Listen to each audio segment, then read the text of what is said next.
Dans le cadre du partenariat XP School et Aegis, on a inventé un cas pratique qui permet à nos étudiants de MBA de pouvoir réfléchir à une problématique extrêmement concrète, puisque ça concerne Team Aegis, qui va permettre aux étudiants de solliciter à la fois ce qu'ils ont appris à l'école, à la fois leur culture, leurs appétences respectives, et à la fois pouvoir plancher pour un club d'envergure nationale pour une problématique extrêmement concrète sur des solutions à apporter pour Team Aegis. L'intérêt est multiple. Tout d'abord, c'est de confronter un petit peu ces étudiants à la réalité du marché de l'e-sport, parce que on est quand même un marché assez spécifique. C'est intéressant d'avoir des jeunes étudiants qui ont une vision qui est un petit peu différente. De manière générale, les projets étaient super structurés. Vraiment, on sent que les étudiants ont vraiment mis du cœur à l'ouvrage. On a appris beaucoup de choses. C'était une manière aussi d'appliquer ce qu'on voyait en cours. Le défi principal, ça a été vraiment de choisir et de sélectionner nos idées. Il y avait 3 problématiques qui nous étaient offertes par Aegis. Nous, on a choisi de répondre à ces 3 problématiques en 2 axes. Sur la première problématique, c'était étendre la fanbase de manière générale. La deuxième, c'était comment gérer la problématique de l'offline. Et la troisième, c'était quels sont les leviers d'activation. On a présenté déjà une possibilité de retravailler la communication, non pas au niveau du logo, mais au niveau d'un lore qu'on aurait aimé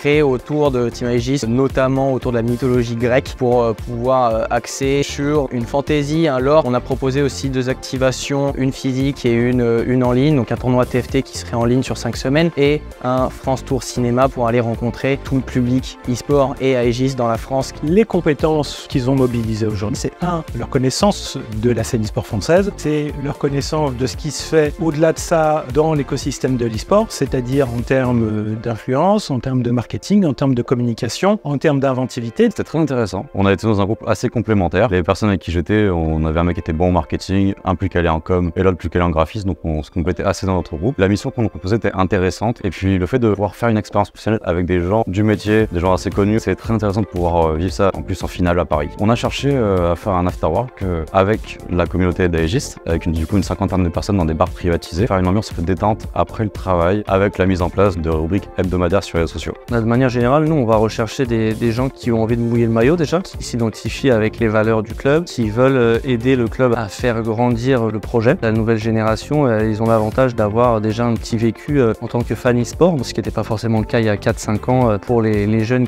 qui rentraient sur le marché du travail. Eux ont déjà pas mal d'exemples et de benchmarks qu'ils peuvent utiliser dans leur tête pour éventuellement monter un cas concret, un cas pratique.